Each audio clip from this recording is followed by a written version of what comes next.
সমস্ত লাড্ডুগুলোকে আমি তৈরি করে নিয়েছি আর দেখতে দেখুন কতটা লোভনীয় লাগছে। আর জানেন তো, মাত্র 1 কাপ বেসন আর সুজি দিয়ে কিন্তু আপনারা তৈরি করে নিতে পারবেন এরকম বড় বড় সাইজের 9 থেকে 10টির মতো লাড্ডু। নমস্কার বন্ধুরা, অনুভার রান্নাঘরে আরও একটি নতুন পর্বে সবাইকে স্বাগত জানাচ্ছি। বন্ধুরা, আজকে আমি আপনাদের তৈরি করে দেখাবো ঘরে থাকা 1 কাপ সুজি আর বেসন দিয়ে দারুণ মজাদার স্বাদের একটা মিষ্টি রেসিপি। আর সেই জন্য দেখুন বন্ধুরা, শুরুতেই একটা বোলের মধ্যে আমি নিয়েছি মেজারমেন্ট একটা কাপ মেপে 1 কাপের মতো সুজি। আপনাদের হাতের কাছে যদি এরকম মাপ মতো কাপটা না থাকে, সেক্ষেত্রে কিন্তু আপনারা যে কোনো বাটি কিংবা গ্লাস মেপেও এই মাপগুলো নিতে পারেন। আর এবার দেখুন সেম কাপ মেপে নিয়ে নিচ্ছি 1 কাপ বেসন, সেই সঙ্গে নিয়ে নিচ্ছি 1/4 কাপের মতো গুঁড়ো দুধ। এতে করে মিষ্টি কিংবা লাড্ডুটা খেতে কিন্তু দারুণ মজাদার লাগবে। আর এবার দেখুন নিয়ে নিচ্ছি খুবই সামান্য একটুখানি লবণ, এই মোটামুটি 1 চিমটির মতো। এবার আমি এই সমস্ত শুকনো উপকরণগুলোকে আগে একবার ভালোভাবে মিশিয়ে নেব। বন্ধুরা, এই মিষ্টিটা বানাতে যেমন আপনাদের কোনো আহামরি কোনো উপকরণ লাগবে না, তেমনি কিন্তু বানানো খুবই সহজ। ঘরে থাকা মাত্র অল্প কয়েকটা উপকরণ দিয়েই কিন্তু খুব সহজ উপায়ে এবং খুব তাড়াতাড়ি এই মিষ্টিটা আপনারা বানিয়ে ফেলতে পারবেন। খেতে কিন্তু অসম্ভব মজাদার লাগে। তবে শুধুমাত্র মাপটা একটু ঠিক রাখবেন, ঠিক যতটা আপনারা সুজি নেবেন ততটাই কিন্তু বেসনটা নিতে হবে। ব্যাস, শুকনো উপকরণগুলোকে আমি খুব ভালোভাবে মিশিয়ে নিয়েছি। আর এবার আমি এর মধ্যে দিয়ে দেব 2 চা চামচের মতো ঘি। এখানে আপনারা ঘিয়ের পরিবর্তে সাদা তেলটাও দিতে পারেন। তবে ঘিটা দিলে কি হয় জানেন তো, এই মিষ্টিগুলো খেতে একটু বেশি ভালো লাগে। এই যা, এবার আমি ঘিটাকে এই সুজি আর বেসনের সঙ্গে কিন্তু খুব ভালোভাবে একবার মেখে ময়ামটা দিয়ে নেব। এখানে খুব বেশি আবার ঘি দেওয়ারও প্রয়োজন নেই। এইভাবে একটু ঘষে ঘষে মোটামুটি ময়ামটা দিয়ে নিলেই কিন্তু হয়ে যাবে। তো দেখুন বন্ধুরা, ময়ামটা কিন্তু আমি খুব সুন্দর করে দিয়ে নিয়েছি। এই যে দেখুন, তবে এটা কিন্তু খুব বেশি একেবারে যে ভেজা ভেজা হবে সেটা কিন্তু নয়। যেহেতু আমি এখানে ঘিয়ের পরিমাণটা খুব বেশি একটা দিইনি, তাই কিন্তু এরকম একটু ঝুরঝুরে ভাবই হবে। এই যে দেখুন, এবার আমি সুজি আর বেসনটাকে একটু মেখে নেব। আর সেই জন্য নিয়েছি ওই কাপেরই 1 কাপের মতো নর্মাল জল। তবে পুরোটা কিন্তু একবারে দেব না, এইভাবে অল্প অল্প করে দেব। আর তারপরে এই সুজি আর বেসনটাকে খুব ভালোভাবে একটু মেখে নেব।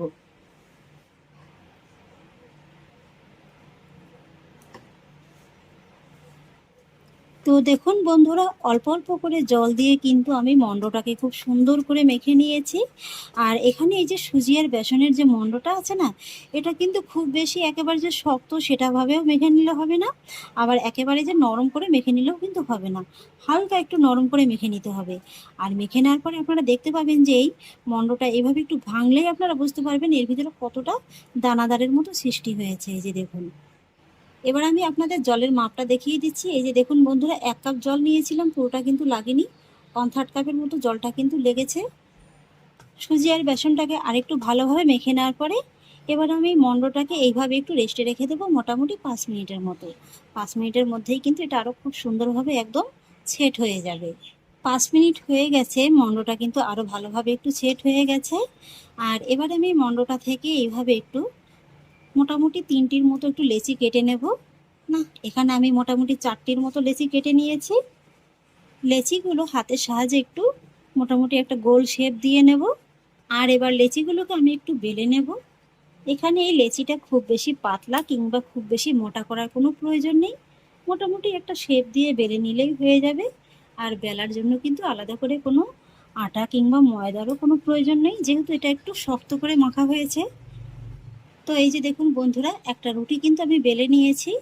আর দেখে নিশ্চয়ই বুঝতে পারছেন যে এটাকে ঠিক আমি কতটা পাতলা কিংবা কতটা মোটা করে বেলে নিয়েছি। এবার আমি একটা কাঁটা চামচের সাহায্যে এইভাবে একটু রুটির গায়ে একটু হালকা করে ছিদ্র করে নেব। এতে করে কি হবে, রুটিটা খুব বেশি ফুলতে পারবে না, তাছাড়া রুটিটার ভিতর পর্যন্তও কিন্তু খুব সুন্দরভাবে একদম কুক হবে। এবার একটা প্লেটে সামান্য একটু বেসন ছড়িয়ে দেব, এতে করে কিন্তু রুটিগুলো আর প্লেটের গায়ে ধরে যেতে পারবে না বা লেগে যেতে পারবে না। এইভাবেই বাকি রুটিগুলোকে বেলে নেব।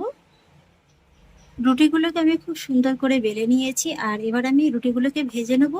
আর সেই জন্য গ্যাস ওভেনে একটি ফ্রাই প্যান বসিয়ে দিয়েছি। প্রথমেই কিন্তু এই শুকনো ফ্রাই প্যানে আমি রুটিটাকে দিয়ে দিলাম।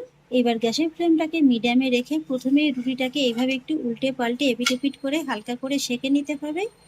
আর বন্ধুরা, আপনারা যদি আমার মতো পুরো রুটিগুলোকে একসাথে বেলে রাখতে চান তাহলে কি করবেন, আমি যেমন প্রথমে প্লেটে একটু বেসন ছড়িয়ে নিয়েছি না, আপনারা কিন্তু একটার পর একটা রুটি যখন রাখবেন রুটির উপরেও কিন্তু সামান্য একটু বেসন ছড়িয়ে রাখবেন, তাহলে কিন্তু রুটিগুলো একটার গায়ে একটা লেগে যেতে পারে। এইভাবে হালকা করে যখন একটু এপিট ওপিট করে শাঁকা হয়ে যাবে তখন কিন্তু এই রুটির উপরে আপনারা সামান্য একটু ঘি কিংবা সাদা তেল ব্রাশ করে দিতে পারেন। এখানে যে খুব বেশি তেল বা ঘি দিতে হবে সেটা কিন্তু নয়, এইভাবে অল্প ঘি কিংবা তেলেই কিন্তু রুটিগুলো খুব সুন্দরভাবে ভাজা হয়ে যাবে। আর এখন কিন্তু গ্যাসের ফ্লেমটাকে একেবারে কমিয়ে দিতে হবে, তা না হলে কিন্তু রুটিগুলো খুব সুন্দরভাবে এবং খাস্তা হবে না, মোটামুটি এগুলো ভিতরে কিন্তু কাঁচা থেকে যাবে। তাই এইভাবে একটু গ্যাসের ফ্লেমটাকে কমিয়ে দিয়ে একটু সময় নিয়ে রুটিগুলোকে ভেজে নিতে হবে। আর দুপাশেই হালকা করে একটু ঘিটা ব্রাশ করে দিলে কিন্তু বেশি ভালো হবে। এই যে দেখুন বন্ধুরা, মোটামুটি লো ফ্লেমে 5 থেকে 6 মিনিটের মতো সময় নিয়ে কিন্তু রুটিটাকে আমি খুব সুন্দর করে ভেজে নিয়েছি। এখানে কিন্তু বন্ধুরা রুটিটাকে অবশ্যই এইভাবে একটু সময় নিয়ে ভাজতে হবে, তা না হলে কিন্তু ভিতর থেকে কাঁচা থেকে যাবে। আর সেই ক্ষেত্রে কিন্তু রুটিটা আপনারা যখন পরে গুঁড়ো করবেন ভালোভাবে কিন্তু গুঁড়ো করতে পারবেন না। তো আমার একটা রুটি কিন্তু ভাজা হয়ে গেছে, এটাকে নামিয়ে নেব।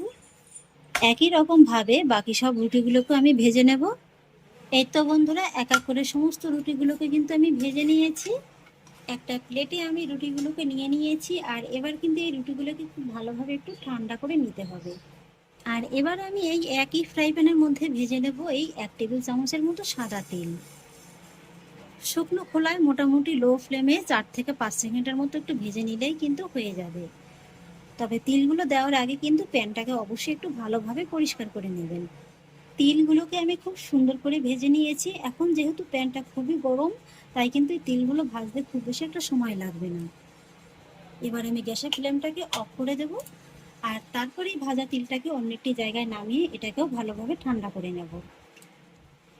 ওদিকে রুটিগুলো ঠান্ডা হতে থাক আর সেইভাবে চলুন আজকের এই মিষ্টিটার জন্য একটা চিনির শিরা তৈরি করে নেব।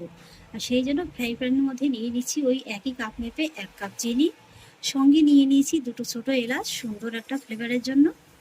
তবে এটা আপনারা অপছন্দ করলে স্কিপ করে যেতে পারেন। সেই সঙ্গে নিয়ে নেব 1 কাপ জল।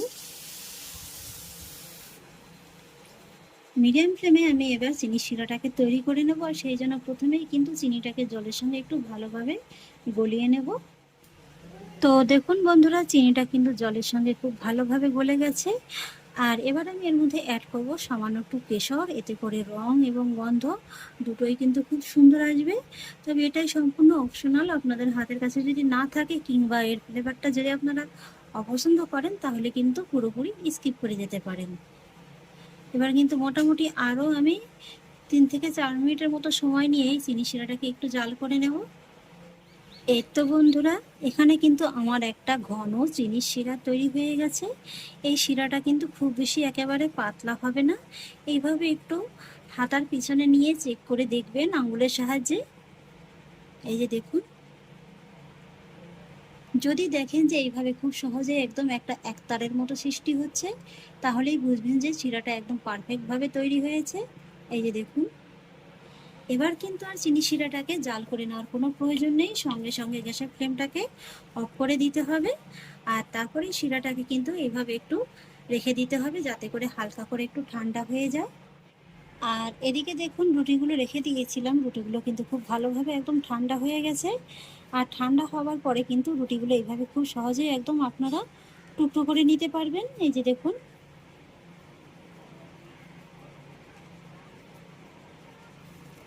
এখানে যদি রুটিগুলো আপনারা ভালোভাবে ভেজে না নেন তাহলে কিন্তু রুটিগুলো এইভাবে খুব সহজে একদম টুকরো করা যাবে না। পুরো রুটিগুলোকে আমি এইভাবে একটু টুকরো করে নেব। রুটিগুলোকে আমি খুব সুন্দর করে টুকরো করে নিয়েছি।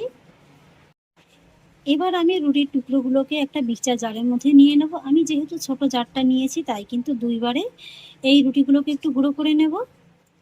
আর সেই একই সঙ্গে গুঁড়ো করে নেব 5 থেকে 6টির মতো এলাচ। তবে এলাচের খোসাটাকে ফেলে আমি শুধু দানাটাকে দিয়ে দেব। এবার আমি রুটিগুলোকে খুব ভালোভাবে গুঁড়ো করে নেব। এই তো বন্ধুরা, আমি কিন্তু খুব ভালোভাবে একদম গুঁড়ো করে নিয়েছি। একটা প্লেটের মধ্যে আমি নিয়ে নিচ্ছি। আর এটাকে দেখবেন গুঁড়ো করে নেওয়ার পরে কতটা দানাদার মনে হবে। এই যে দেখুন, গুঁড়োটা প্লেটে নিয়ে নেওয়ার পরে এর মধ্যে আমি অ্যাড করব আমি যে সাদা তিলটাকে হালকা রোস্ট করে রেখেছিলাম, সেই সাদা তিলটা ভালোভাবে একটু মিশিয়ে নেব। আর এবার দেখুন বন্ধুরা, আমি যে চিনি শিরাটা তৈরি করে রেখেছিলাম, শিরাটা যেহেতু একটু ঘন করে তৈরি করেছি, তাই কিন্তু হালকা ঠান্ডা হতে হতেই শিরাটা একটু বসে যেতে শুরু করেছিল। তাই কিন্তু এই শিরাটাকে আমি আরেকটু গ্যাসের পরে রেখে এইভাবে একটু পাতলা করে নিয়েছি। আপনারাও কিন্তু এইভাবে একটু পাতলা করে নেবেন। আর এতে করে কী হবে, চিনি শিরাটাও কিন্তু হালকা একটু গরম হয়ে যাবে। এবার আমি অল্প অল্প করে চিনির শিরা এই যে এই গুঁড়োর মধ্যে দিয়ে দেবো। তবে একবারে কিন্তু পুরোটা দিতে যাবেন না। আর তারপরে গুঁড়োর সঙ্গে চিনি শিরাটাকে একটু ভালোভাবে মেখে নেব। এইভাবে কিছুক্ষণ মিশিয়ে নেওয়ার পরে কিন্তু হাত দিয়ে একটু ভালোভাবে মেখে নিতে হবে। তাতে করে আন্দাজটা কিন্তু খুব ভালোভাবে বোঝা যাবে।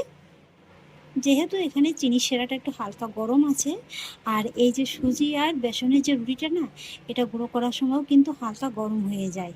যেহেতু দুটোই হালকা গরম আছে, তাই কিন্তু এই লাড্ডু কিংবা মিষ্টিটা হবে খুব সুন্দর, একদম দানাদার জুসি, একেবারে নরম পাকের একটা মিষ্টি তৈরি হবে। এই যে দেখুন বন্ধুরা, পুরো চিনি সিরাপটাকে দিয়ে কিন্তু আমি খুব সুন্দর করে মেখে নিয়েছি। আর এটা দেখুন মাখাতে মাখাতে একটা পর্যায়ে কিন্তু ঠিক এরকম একটা টেক্সচারে চলে আসবে। এই যে দেখুন, হাতের মুঠোর মধ্যে করে নিলে খুব সহজেই কিন্তু মুঠোর শেপটা হয়ে যাচ্ছে। এইভাবেই কিন্তু খুব ভালোভাবে একদম মেখে নিতে হবে। এবার কিন্তু আমি এক এক করে লাড্ডু কিংবা মিষ্টির শেপটা দিয়ে নেব। তবে দুই এক কুচি কিন্তু আমি একটু কাজু বাদাম এইভাবে চেপে মিষ্টির উপরে বসিয়ে দেবো। তারপরে আবারও একটু আলতো হাতে চেপে এটাকে গোল করে নেব। এই যে বন্ধুরা দেখুন, কত সহজেই একটা লাড্ডু তৈরি করে নিলাম।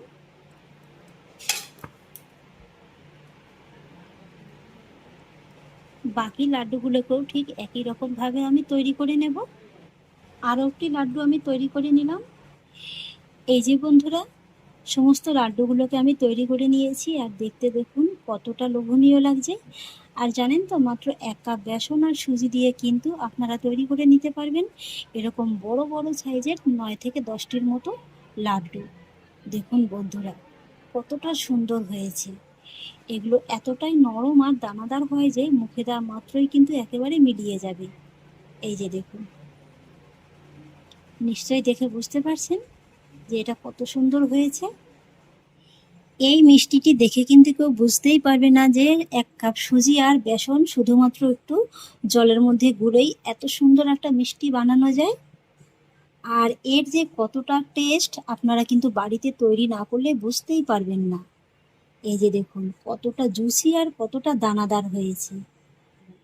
আশা করছি বন্ধুরা, আমার আজকের এই সহজলভ্য লাড্ডুর রেসিপিটি আপনাদেরও খুব ভালো লেগেছে।